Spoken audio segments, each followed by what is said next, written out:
there. Hi, welcome back to Curious Collection. I'm Will. I'm Cinnamon. So over the weekend, I was doing some shopping and looking for some reference material for some research, and I happened across a book that I was interested in getting, something that was going to up my game. Hopefully, I think it's important to be educated in what we're selling, and and identification, all that kind of stuff. So I first went to eBay. What is this book on eBay? And I found a person that was that had a pretty decent price for what I thought. But then I went to Amazon, and Amazon had the item for brand new was $28, and they had the used version, or the less than perfect, for $22. So I went back to the person on eBay. They had offers available.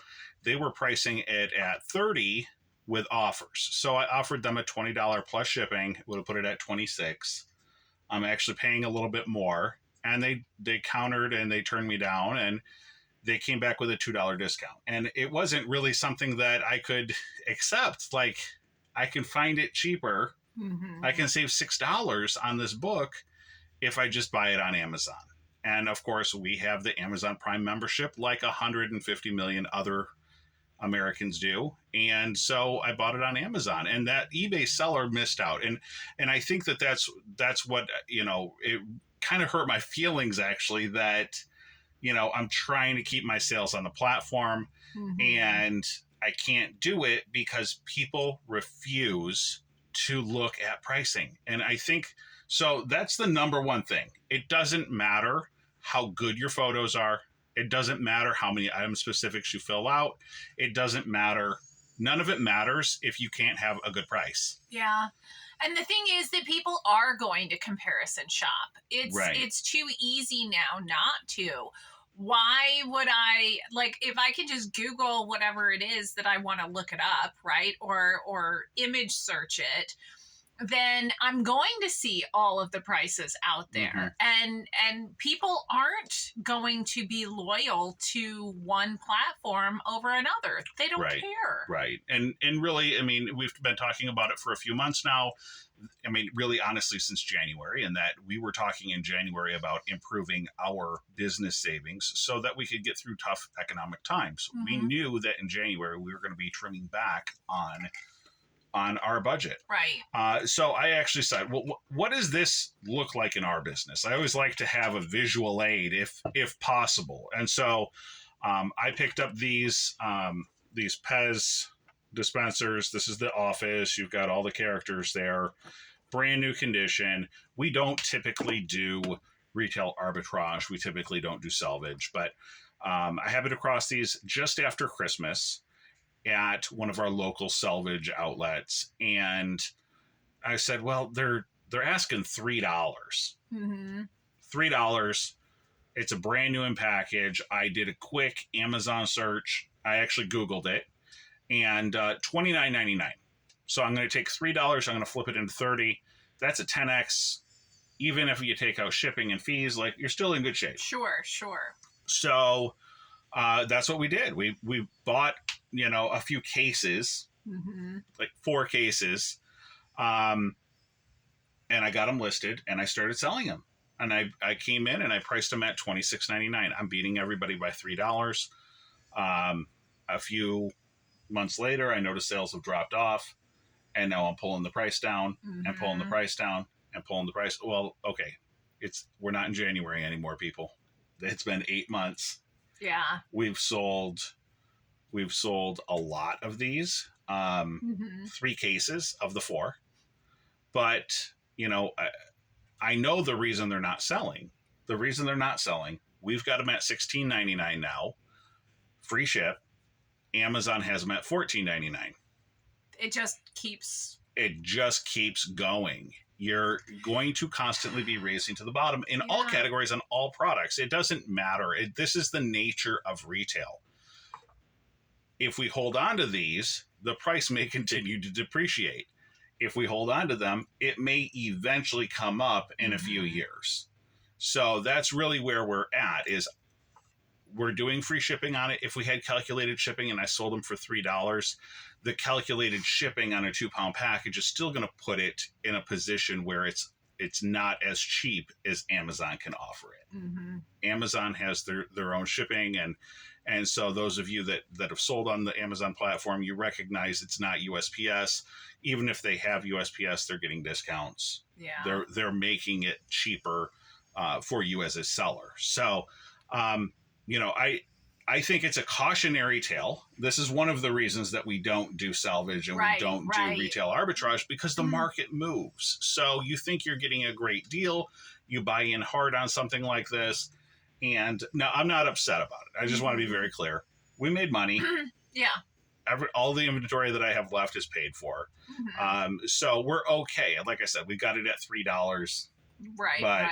At this very moment, I recognize it's going to sit on the shelf for a while. Probably until Christmas. Yeah. Maybe next Christmas. It might be sitting there for a long time. Mm-hmm. But the other part is I went on eBay this morning and I did a quick Google search. There are retailers online that are selling the same item for the $29.99 still. Some of those specialty boutique, gift themed businesses, right? So if you go to their store, it's all gift packs, it's all gift baskets. That's their business model. If you end up on their channel or their store, it might be because you just don't know how to shop for that item. Right. You might not know that item exists. The other thing that there's I see... always going to be some of those impulse buys, right. And some of our items we've got priced up a little bit as well, for those. Sometimes you do. You just need to ask a little bit more when those items are unique items. Sure, but unfortunately, this isn't a unique item. Yeah, it's mass produced. So I was curious, like, what are they selling for on eBay currently? What are people actually getting? There was one that sold on June 1st for $3.99 plus $5.73 shipping. This, when you ship it properly, in my opinion, it ends up weighing 2 pounds. So because you need to overbox it. Right. If I threw it in a large envelope, I might be able to get the $5.73 shipping, but the person's not going to be happy with me when they unbox that, when they unbag it from a poly mailer, and it's smashed. Yeah. $8.49 with $5 shipping. So they're $13.49. Again, I can't even match this with the shipping. So we're just going to hold ours off the market. I can't compete at the prices that people are even selling it at. But I think it really is a cautionary tale when you're looking at going into this stuff. When you go and you start shopping at the flea market for inventory and you found a piece of paparazzi. That's it. I'm right. I'm not even going to keep looking, because if they've just got a bunch of paparazzi, it's not worth my time. Right. The quality's not there for my customers. And now I'm just like, well, if you buy it from a representative, it's $5 a piece, right? That's their standard business model pricing is $5 per piece of jewelry. Sure. It doesn't come in a box. It doesn't include shipping. Like, you're buying it from a representative, it's $5. How do you add value to a piece of paparazzi to sell it on eBay so you can pay 20%? Right. Yeah, no, that's not. That's what I'm getting at, is that it doesn't matter. It's definitely a race to the bottom. Right. It doesn't matter if you got it for free. You still can't make money selling a product like that, because people can't afford to pay the shipping on a $5 item. Yeah. So that $5 that they want to offer you, free shipping, is right. No, that's not going to work. It's all shipping. Right. So it's something I think that we need to be more mindful as a community, and that we need to focus in on items that are going to provide that value, items that are going to maintain their value while we have them in our possession. Right. I mean, it really bothers me. Occasionally we'll get people that try to offer me $5 on a piece of jewelry with free shipping, and I'm like, why would I do that for you? Why would I take money out of my own bank account so that I can send you an item for free for you? Right. But we see the same thing at discount stores with like the TJ Maxx, Marshalls. Yeah. They offer silver jewelry in their display cases, and a lot of times you'll look and it'll be a pair of silver stud earrings for $12.99. Yeah. And I'm like, I can't sell that in my store and make money at that price. Right. You know, because by the time that you're talking about eBay fees and shipping and my jewelry boxes and the tissue paper and all of that, I can't make any money at that price. Right. So this is just something that just seems to kind of smack me in the face this week with trying to talk to somebody just about buying a catalog. But, you know, it really is the most important part of the retail industry and of reselling is you've got to have a competitive price point. You do, but it's really difficult because you also still have to make money. So trying to find that sweet spot of, you know, okay, is this going to cover all of my materials? It's got to cover the cost of goods. It's got to cover the shipping cost. It's got to cover your time, you know, your hours. It's got to cover it all. And you have to be able to it's certainly a challenge. So it is. It certainly is. Again, like I said, you know, clearly item specifics are important. Putting good quality pictures out there are important. But at the end of the day, it always comes down to price. It always comes down to price. We say that you make money on the buy. Right. Which is why we have to buy the way we do, so that we can get things for so affordably, because people, especially right now, people just can't afford it, you know? So you see that people are trying to sell their vintage jewelry for, you know, just a couple of dollars. And you have to try to, so then you're like, okay, well, do I lot things together so that I can, you know? Right. Unfortunately with that, there's always concerns about, you know, then you've got, are you putting pieces together that people actually want? Right. I mean, with our Fiesta wear, you know, we needed to lot them together so that, you know, we could save on the shipping cost for people. You know, if they're buying 4 bowls instead of 1 bowl, then they can kind of take that shipping cost and it's really hard to compel somebody to buy dishes when the shipping is $25. Yeah. But that's not something that you can eat the cost of, you know. It does cost to ship that heavy dishware out. Right. You know, so we do put things together. We put them in sets of 4, sets of 6, so that we can, you know, work that shipping cost across more pieces and bring that cost per piece down. Right. So, I mean, maybe that's the next step on these Pez dispensers is maybe I lot them up, put them together as an auction or something, sell them all in one lot. And then for the person who's got the comic book store. Sure. Yeah. And I could definitely see that. I could definitely see somebody who's, you know, or maybe they're, you know, they got an office club or something, and, you know, like that could be their thing. You can give it away for Christmas. I don't know. But, you know, that's really kind of the way that I have to look at this stuff. And maybe in your business, you have to look at that way too. And that, you know, the markets are moving. Yeah. They're constantly moving. And we have an obligation as dealers to stay on top of that. Yeah. And that's hard too, is to try to always be looking at that next way to save yourself a little bit of money down the road.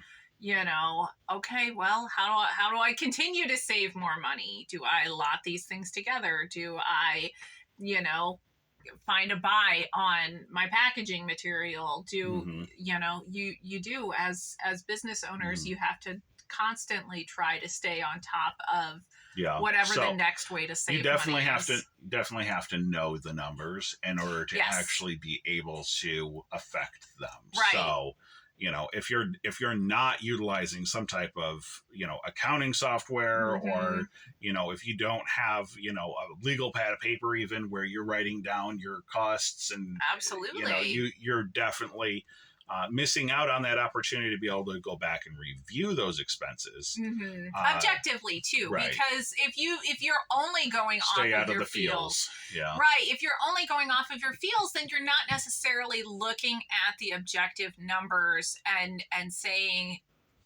okay, well, maybe that Office Pez dispensers, weren't the greatest buy because we got stuck. We were able to get rid of a couple of them real fast during the holiday season, but then we were stuck with the rest of them, when it wasn't Q4.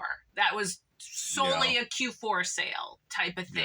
Yeah. So I think I sold all of them in Q1. Yeah. So, I mean, it is important to know your numbers so that you can objectively look at it and just, and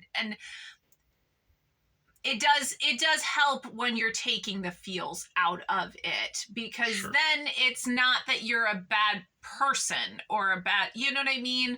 Like, it's just, it just I happens. think, and as resellers, we do wear a lot of this as a personality reflection on ourselves and our abilities. Is that, I bought this item, I lost money on it, that makes me a bad person, right? Or I had a slow week, that makes me a bad person. No, it was just a slow week, right? It was just a bad item. Yes. You didn't dump all of your capital into Pez dispensers. Some pens. You're right. I didn't buy 10,000 of them, so it's not the end of the world. I only bought 100, so or something. Right. But we can look at that and we can say, okay, well, this worked for us. This didn't work for us. How can we, see a similar situation in our future and react accordingly? Something that's going to be good for us in the long term. Right. So again, like I said, this is the hardest part of reselling, finding great items that you can sell at a profit. I hope we offered some type of insight for you guys. If not, you can brains anyway. You can just laugh at our misfortune and that we're stuck with a dozen of these Office Pez dispensers. So I hope you guys are having a great week, and we'll see you on the next video. All right. Thanks. Good luck to you guys out there. Like and subscribe.